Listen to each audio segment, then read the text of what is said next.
केजरीवाल को चाहे जेल में डाल दो, जेल से भी जीत जाएगी आम आदमी पार्टी की सरकार।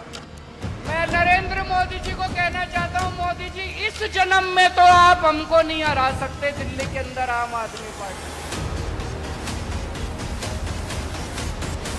आज दिल्ली के चुनाव के नतीजे आए हैं और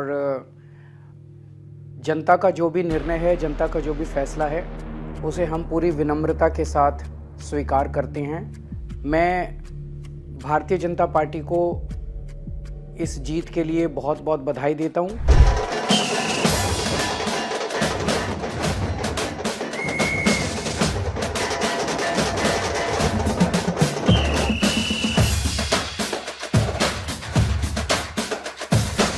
यमुना मैया की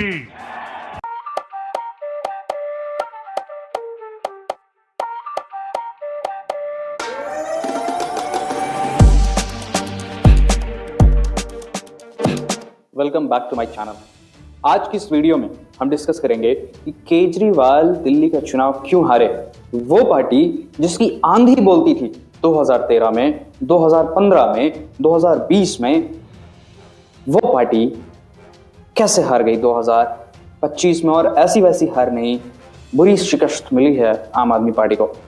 अगर वोटिंग परसेंटेज की बात करूं तो आम आदमी पार्टी को 2013 में तकरीबन 30% की वोटिंग परसेंटेज मिली थी। उस टाइम बीजेपी को 33% मिली थी। 2015 में आम आदमी पार्टी को 54% लोगों ने वोट दिया था और उस टाइम बीजेपी को 32% ने और कांग्रेस को 10% ने।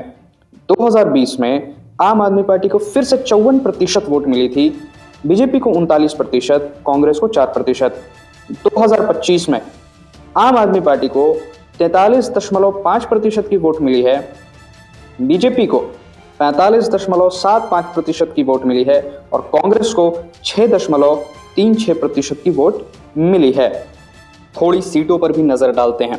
2008 में आम आदमी पार्टी 0, क्योंकि उस टाइम पे बनी नहीं थी। आम आदमी पार्टी लेट 2012 में बनी है, ठीक है। 2013 में आम आदमी पार्टी 28 सीट, 2015 67 सीट, 2020 62 सीटें और 2025 में आम आदमी पार्टी को महज 22 सीटें मिली हैं। कांग्रेस 2008 43, 2013 8, 2015 में 0, 2020 में 0, 2025 में 0 और ये हो गई है कांग्रेस की 0 की हैट्रिक। बीजेपी 2008 में 23, 2013 में 31, 2015 में 3, 2020 में 8 और 2025 में 48। कुल 6 सीटें दिल्ली में ऐसी थीं जिसमें आम आदमी पार्टी और बीजेपी के कैंडिडेट में जो सबसे कम अंतर की जीत है, जिसमें बीजेपी के कैंडिडेट्स जीते हैं, वो 1500 से भी कम वोटों की रही है। संगम विहार, जिसमें बीजेपी के दिनेश मोहनिया महज 344 वोटों के अंतर से जीते हैं। ये सबसे कम अंतर से जीतने वाले कैंडिडेट है बीजेपी के 2025 में। बाकी आप लिस्ट देख सकते हैं। त्रिलोकपुरी, जंगपुरा, जहां मनीष सिसोदिया थे आम आदमी पार्टी के, वो 675 वोटों से तरविंदर सिंह मारवाह से हार गए।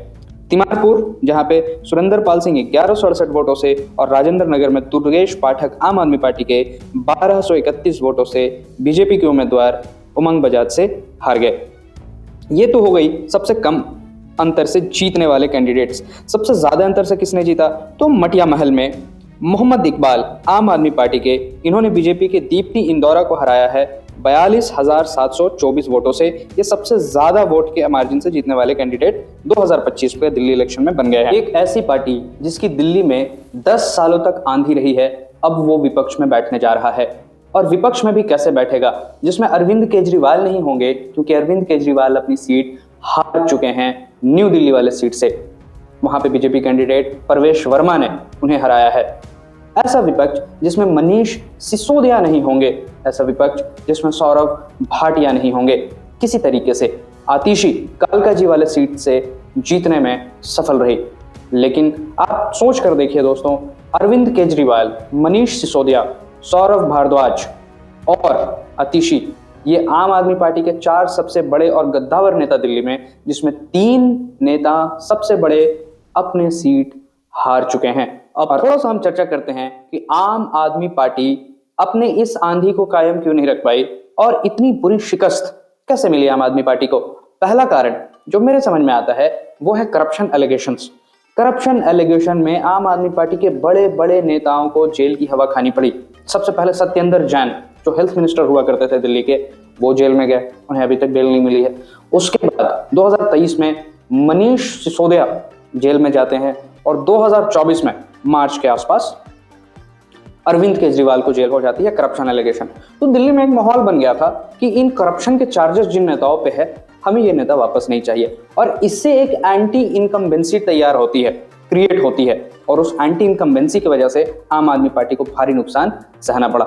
दूसरा, काफी ज्यादा अरविंद केजरीवाल के शीश महल का प्रचार होने लगा, और जो अरविंद केजरीवाल कहते थे कि हम आम आदमी पार्टी है, वी आर कॉमन मैन, जो तो कॉमन मैन वाली इमेज थी ना, वो खराब हो गई। वो खराब के लगभग खत्म ही हो गई, क्योंकि शीश महल बार बार चर्चा में आने लगा। अगला कारण जो पब्लिक में हिट की है वो ये है कि आम आदमी पार्टी ने काफी नेगेटिव कैंपेन किया है। नेगेटिव कैंपेन कैसे किया है? बार बार ये प्रचार किया गया कि सेंटर हमें काम करने नहीं दे रहा, सेंटर एलजी हमें काम करने नहीं दे रहे हैं, एलजी हमारी फाइल वापस कर दे रहे हैं। तो लोगों में ये एक धारणा बन गई थी, परसेप्शन बन गई थी, जब आप काम ही नहीं कर पा रहे हो तो सेंटर को ही स्टेट में ले आओ, तब देखते हैं काम कैसा होता है। तो इस बार लोगों ने ये सोचा है कि चलो सेंटर और स्टेट में जो काम का बहाना था या जो भी इसमें प्रॉब्लम्स थे, अब देखते हैं बीजेपी को 5 साल मौका देकर के ये कैसा काम करती है। बहरहाल बीजेपी का एक स्ट्रैटेजिक कैंपेन रहा इस बार, और बीजेपी में कम्युनलाइजेशन यहाँ पे जो वो हमेशा करती है, पोलराइजेशन वाली, एक है तो सेफ है, बटेंगे तो कटेंगे, ये सारी जो कम्युनल स्लोगन्स हैं, ये वाली चीज जो है वो दिल्ली में इस बार बीजेपी ने नहीं किया, जो 2020 में वो कर रही थी कि करंट जफराबाद में इतनी जोर से बटन दबाना कि करंट शाहीन बाग में लगे। अमित शाह का ये स्टेटमेंट है, और कपिल मिश्रा का है यहाँ से जल्दी भीड़ हटा दो वरना हम भी भीड़ हटाना जानते हैं, 2 मिनट में भीड़ हट जाएगी, इस टाइप की स्टेटमेंट उन्होंने 2020 में दिया था, और फिर दंगे स्टार्ट हुए थे। इस बार बीजेपी ने आम आदमी पार्टी के जितने भी स्कीम्स थे, सबसे वादा किया कि ये स्कीम्स चलती रहेंगी। दूसरा, आम आदमी पार्टी जो है वो अर्बन डेवलपमेंट में बहुत ज्यादा फोकस नहीं कर पाई, वो अपने आप को लिमिट कर ली स्कूल में, या उसको आप बड़े स्तर पे देखें तो एजुकेशन में और हेल्थ में। अर्बनाइजेशन में जहां बहुत सारे फ्लाईओवर्स बनने थे, जहां दिल्ली का ड्रेनेज सिस्टम सही होना था, क्योंकि आज भी दिल्ली में जब बारिश होती है तो हर एक गली में, हर एक रोड पे पानी भर जाता है। Delhi is not a coastal region, लेकिन दिल्ली में हर साल बाढ़ आती है। तो ये एक चिंता का विषय है कि किसी भी देश का कैपिटल में ये अर्बन डेवलपमेंट एकदम स्टैग्नेट हो गया है। तो बीजेपी ये लेकर के आई कि हम अर्बन डेवलपमेंट करेंगे। अगला जो रीजन है आम आदमी पार्टी के हारने का, वो है गवर्नेंस पार्ट। लोगों के जहन में ये परसेप्शन बना कि जो गवर्नेंस पार्ट है वो बहुत पुअर हो चुका है। आप सड़कें जो है वो भर जाता है पानी से, राइट, यहाँ पे ट्रैफिक जाम्स पे जाम्स लग रहे हैं, बसों की हड़ताल हमें डेली देखने को मिल रही है कि उनकी सैलरी नहीं बढ़ रही है, राइट। तो बहुत सारे प्रॉब्लम्स थे। सबसे बड़ा प्रॉब्लम पानी की दिक्कत है दिल्ली में। यमुना साफ नहीं हुआ, आपने वादा किया था यमुना साफ करना है, हालांकि यमुना बहुत सालों से गंदा है, शीला दीक्षित के टाइम पे भी गंदा था, उससे पहले भी यमुना में गंदगी थी, लेकिन ठिकरा अरविंद केजरीवाल के ऊपर फुटा, और फूटना भी चाहिए, क्योंकि अरविंद केजरीवाल जी ने यह वादा किया था कि यमुना साफ करेंगे, जो नहीं हुआ, whatsoever may be the reasons.